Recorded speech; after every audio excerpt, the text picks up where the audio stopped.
Hello everyone, it's Barbara here, your favorite longtime professional home care personal support worker, union steward, and certified member and co-chair of a joint health and safety committee. Tips, tricks, and tools of the trade. This is a tip, and the topic is one that is near and dear to me. It has to do with patient care, or should I say rather lack of. Whenever I've trained workers, I had a spiel, and part of that was when you go to a patient's house, it's about them, not you. They are the king and or queen of their castle, and what they say goes. When I would see patients for the first time, that is those who were coming on to service, I would give them the paraphernalia, which nowadays is just a pamphlet. And I would point out to them, the most important page in this pamphlet is, this is your rights and responsibilities, but it's mostly about the rights. So cut to now, when I see a patient for the first time for me, and I will give them the same speech. Hello, I'm so-and-so from such and such. I'm here to give you your service today. I've been doing this work for almost 25 years. However, I have never been to see you before. You will have a routine that's different from everyone else's. So all I ask is that you tell me what you would like done and how you would like it done, and I will do it for you. Know that I may ask questions because I will never assume anything. 3/4 of them will be shocked. And then I explain to them, when you're the king or queen of your castle, I'm the stranger coming in. I can't make you do anything you don't want me to do. If I come in and things start not going well, you can ask me to leave. They don't know this. They're not being advised of their rights anymore. So I advise them of their rights, and they're amazed to know that.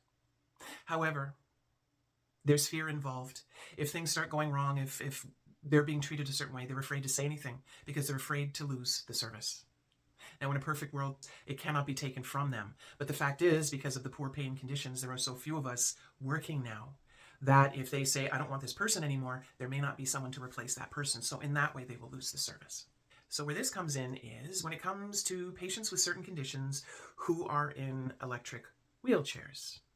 Most people assume when someone is in a wheelchair that they're dead from the waist down or some such thing, that they can't feel anything. But when it comes to people with MS or other certain conditions, they may not be able to move the limbs, but they can certainly feel. So imagine someone with MS and they've got their electric chair and they're in it for 9, 10, sometimes 12 hours a day. That's a long time. I couldn't sit for that long. So when they are placed in their chair, they need to be comfortable. There needs to be nothing aggravating them. And what can aggravate them can be anything from not being seated properly, a brief not sitting quite right, or a wrinkle in it, their pants not on quite right, any number of things. So when I've got the person in the Hoyer lift and I've got them before their chair, I will say, okay, I've got you centered to the chair. You tell me what it's like when you've landed and we'll go from there.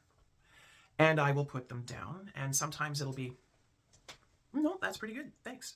Or, no, something's not quite right. And you see, when I do lower them, I watch their face because sometimes it'll show up there before anything else. And when I catch it, I'll say, oh, something not quite right. And they'll say, yeah, no. So I'll do that. Now, it has taken 4 times of placing them, something not being right, and pulling them up again. Now, it's not any fault of mine. It's not any fault of theirs. I did the best I could. So I will, however many times have to lift them up again and straighten out whatever and put them down, I will do it. Because the consequences of being uncomfortable in a chair, number 1, you're in pain. Number 2, you can get pressure wounds. Number 3, spasming of the lower limbs. And I learned something new the other day, that spasming can be so bad, they start sliding out of the chair. I would be horrified if something like that happened on my watch. So imagine when it starts being brought to my attention, how certain people going in are not doing it the way I do it. The patient will say, oh, you know what, that's not quite right. And the person says, no, you're fine, and walks away. And people wonder why. Patients want me back. And I will hear how, oh, you're the best one who comes in. It's nice to hear, but I shouldn't be hearing it. No. If you are a worker, when you go into your patient, it's about them, not you. You may want to sit back and reassess how it is you do the job. I do that on occasion. I think, how can I improve? Can I learn something else? What did I learn from the patient? And I'll incorporate it into my Smarticle Accelerator for future use. One patient said something, and what happened was, how shall I phrase it? A delegation descended upon them and proceeded to tell them how they needed to change their behavior to accommodate the worker. What should have happened was the worker should have been re-educated a little bit to accommodate the needs of the patient. You see, when I've seen a patient for years, I know the ins and outs, but they have someone else going in and training the worker there, so they're not getting the benefit of my knowledge. That's out of my hands. But that was handled completely wrong. But that's my opinion. Any of you who have loved ones, ask them. They may be afraid to say something to you.